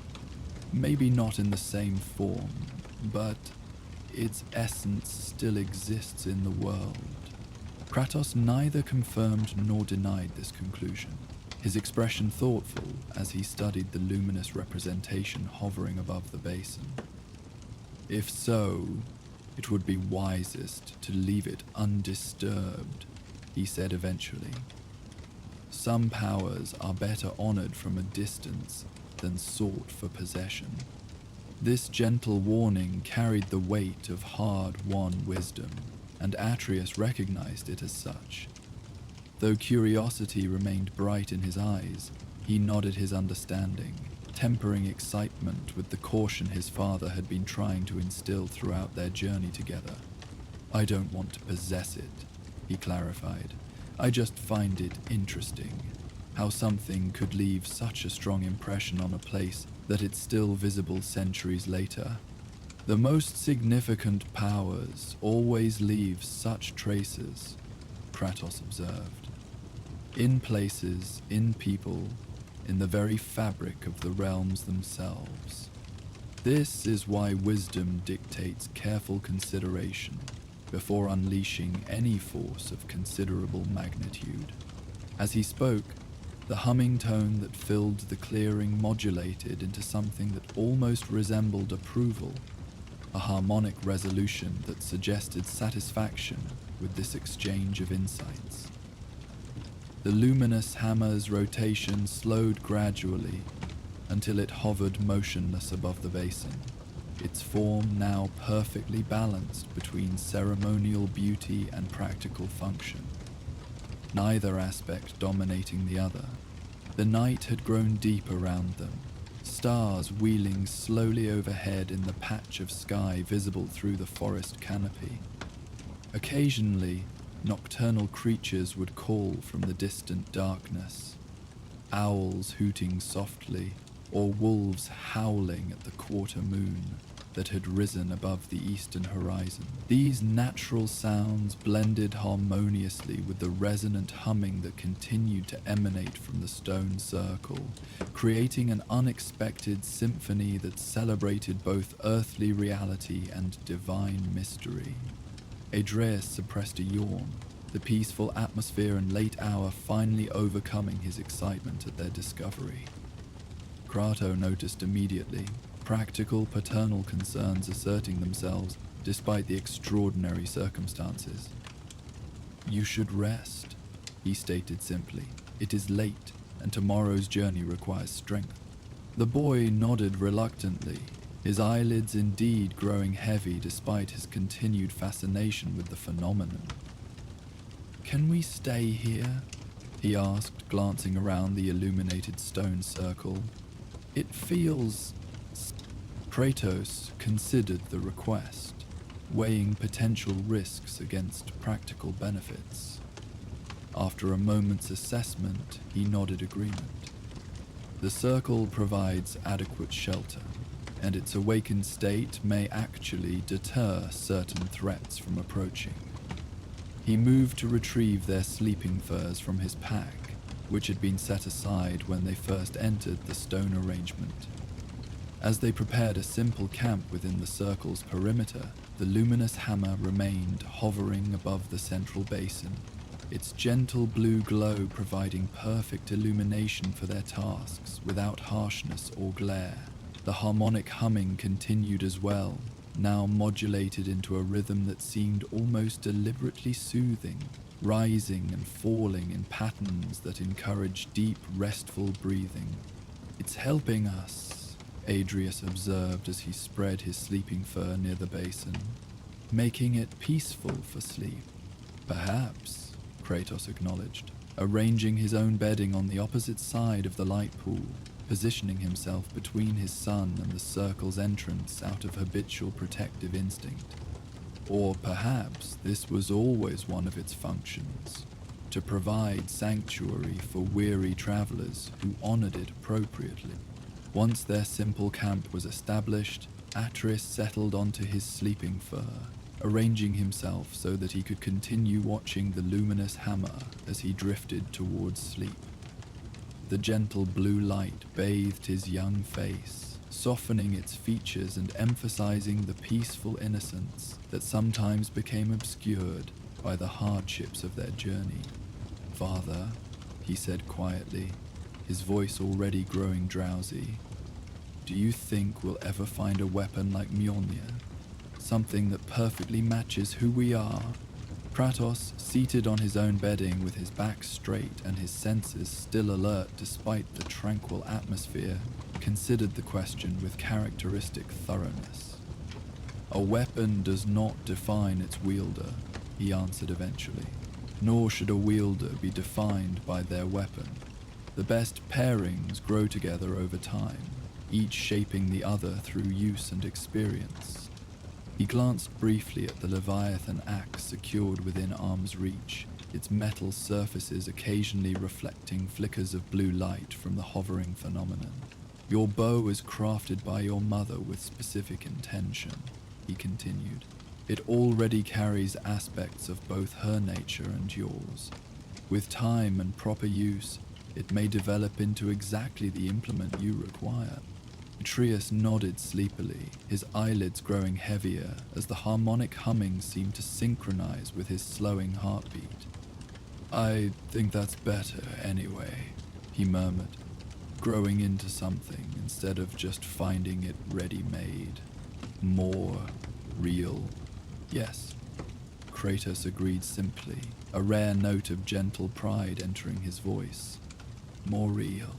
As Atreus finally surrendered to sleep, his breathing deepening into regular rhythm, the luminous hammer shifted position slightly, rotating so that its softest illumination fell across the boy's sleeping form, while its face remained turned toward Kratos. In what almost seemed like watchful assessment, the wordless impressions flowing from the phenomenon carried what might have been approval, recognition of the careful balance being maintained between father and son, teacher and student, past and future. Kratos met this silent evaluation with characteristic stoicism, neither seeking approval nor rejecting it. He understood, perhaps better than most, the complex responsibilities of wielding great power while guiding one who would one day hold power of their own. The weight of such duty was familiar to him, sometimes crushing in its magnitude, yet necessary to bear if wisdom was to be passed from one generation to the next. The hours of deep night passed in peaceful silence, broken only by the soft harmonic humming that continued to permeate the stone circle, and Adrius's gentle breathing as he slept, undisturbed by dreams or concerns. Kravis maintained his vigilance throughout, though even he allowed himself periods of light meditation. Not true sleep, but a restful state that preserved awareness while permitting necessary recovery. During these quieter hours, the luminous hammer occasionally shifted form again, cycling through variations that might have represented different periods in its existence, or perhaps different perspectives from which it had been viewed throughout its long history. Sometimes it appeared more ceremonial, its surfaces elaborately decorated with symbols of sky and storm.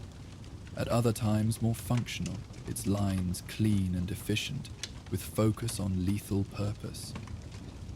Occasionally almost humble, worn by use and time, yet dignified in its seasoned practicality.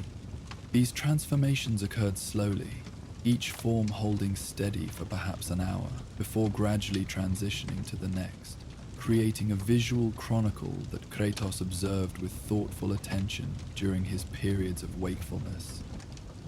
The wordless impressions accompanying these changes conveyed fragments of Thor's journey with the hammer, moments of triumph and failure, growth and regression, wisdom gained and sometimes forgotten again, in cycles that spanned centuries. As the deepest part of night gave way to the first subtle hints of approaching dawn, the luminous hammer returned to what appeared to be its most balanced form, neither predominantly ceremonial nor exclusively functional, but a perfect integration of both aspects. The harmonic humming likewise stabilized into its most harmonious configuration, the multiple tones resolving into chords that suggested completion and wholeness. Kratos, perceiving these changes, understood that the phenomenon was preparing to conclude, that the window of communion opened by their arrival at twilight would soon close with the return of daylight. He found himself experiencing unexpected appreciation for the peaceful interlude provided by this ancient site. Though ever wary of divine influences, he recognized that not all such encounters carried malevolent intent or destructive consequence. The first pale light of pre-dawn began to filter through the eastern edges of the forest canopy, bringing gradual definition to the world beyond the stone circle. With these initial intrusions of natural illumination, the blue glow emanating from the central basin began to dim proportionally, not extinguished but receding, preparing to return to dormancy as the normal cycle of day reasserted itself. Sensing these changes, Kratos moved to wake his son with gentle persistence. "Atreus," he called softly, then more firmly when the boy showed reluctance to leave the profound rest he had found within the circle's influence. "The day approaches. We must prepare to continue our journey." Atreus finally stirred, blinking away sleep as he oriented himself to their surroundings. His gaze immediately sought the luminous hammer, finding it still hovering above the basin, though noticeably dimmer than it had been during the night's deepest hours. "It's fading," he observed, disappointment evident in his voice despite his effort to accept this natural conclusion. "Returning to rest," Kratos corrected, already gathering their simple bedding with efficient movements. As all things must cycle between activity and dormancy to maintain proper balance. As if confirming this assessment, the harmonic humming began to diminish in both volume and complexity, the multiple tones gradually resolving toward a single sustained note that grew progressively fainter.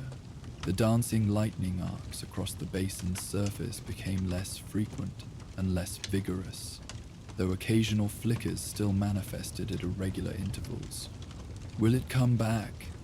Atreus asked, reluctantly preparing for departure as he followed his father's example in gathering their few possessions If we returned at twilight again, perhaps, Kratos allowed, neither encouraging nor discouraging such speculation.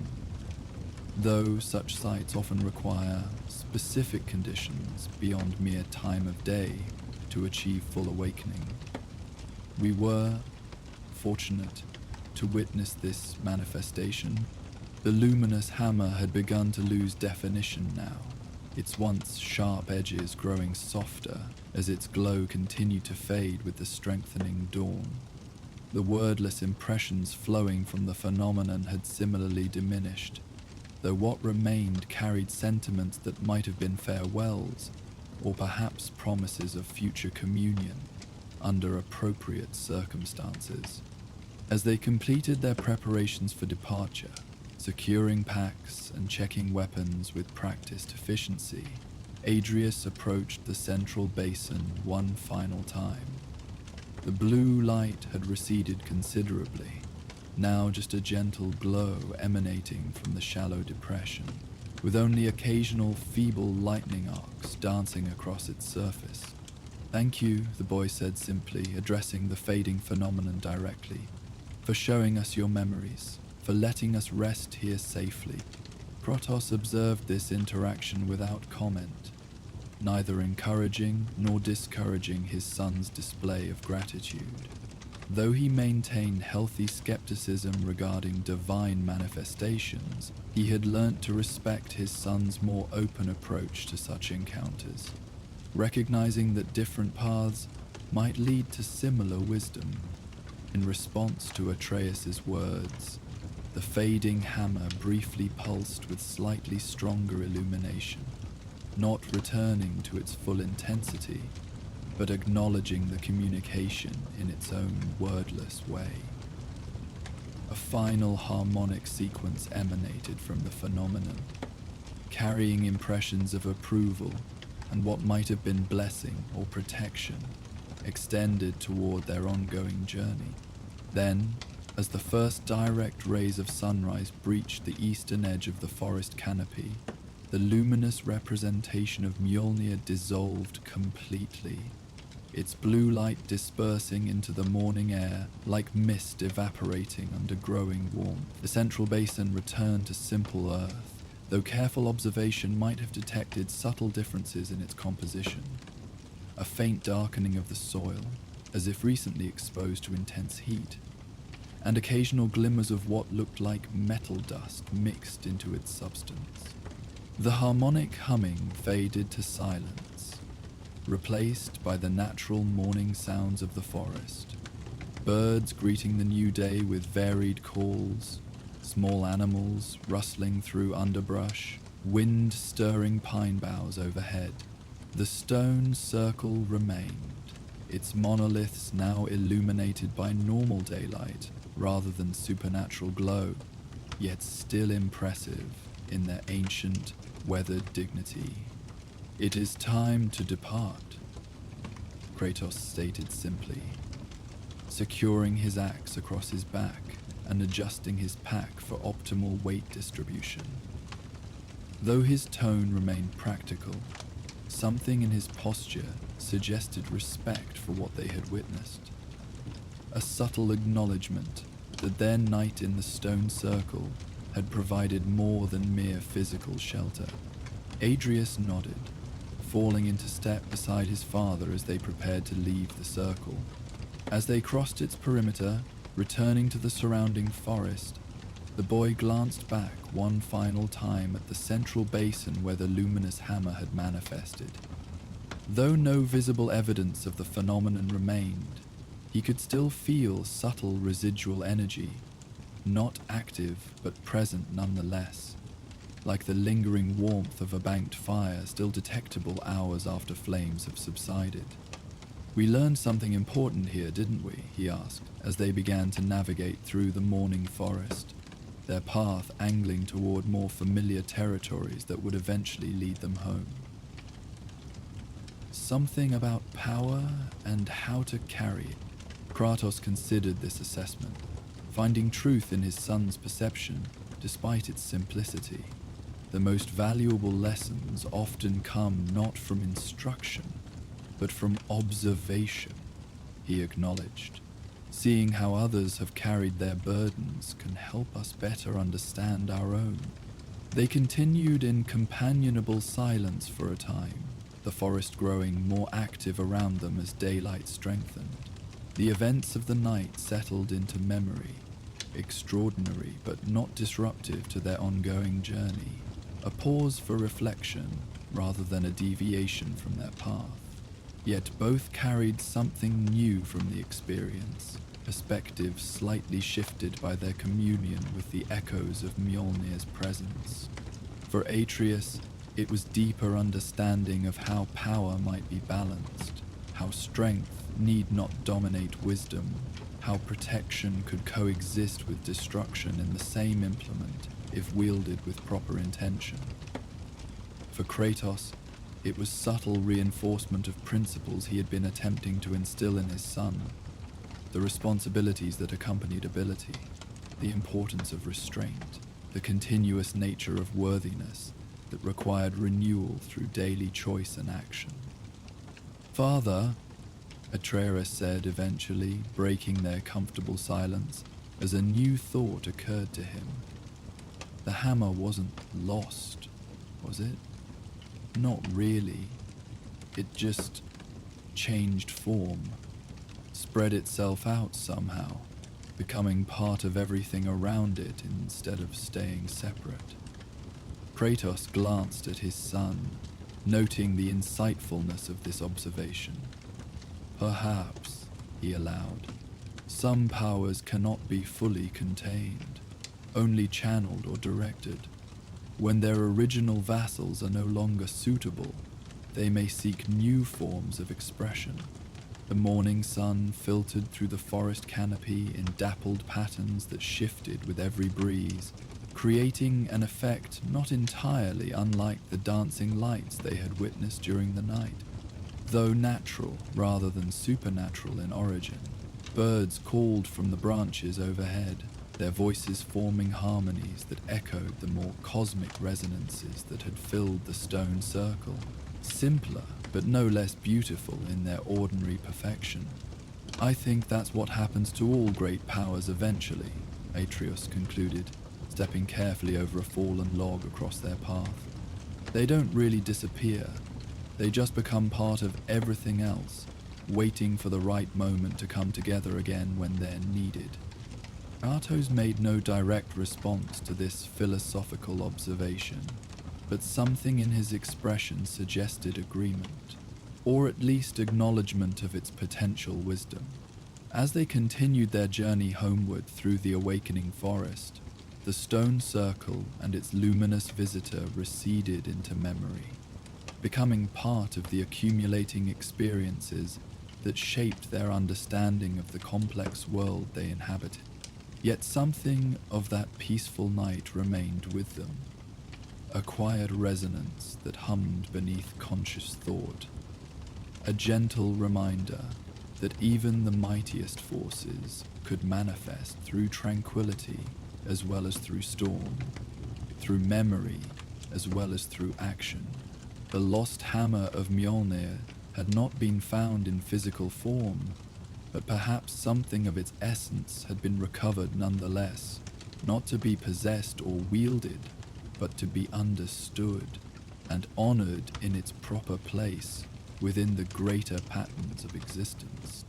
And in this understanding, father and son continued their own journey, separate from, yet connected to, the ancient powers that had shaped these lands, learning from their echoes while forging their own path forward, carrying the weight of their unique responsibilities with growing wisdom, born of both experience and reflection. The forest embraced them with morning light, the new day unfolding with possibilities as yet unwritten, awaiting the choices that would transform potential into reality, one step at a time. And so our journey through the realms draws to a close for tonight. May Hypnos, god of sleep, watch over you as you drift through dreams of legendary proportions. If these tales of gods and monsters helped guide you to restful sleep, Consider supporting our journey by liking this video and subscribing to the channel. Your support gives me the strength to continue sharing these stories night after night. Remember, these videos play uninterrupted through the night, with no ads to disturb your slumber, just the soothing sounds of mythic realms to accompany your dreams. For those seeking passage to exclusive content, our Patreon offers early access to all videos and special playlists crafted to enhance your sleep. The link awaits in the description below. Until our next journey together, may your sleep be deep, your dreams be mighty, and your rest be undisturbed by the conflicts of gods and men. Sleep well, brave one.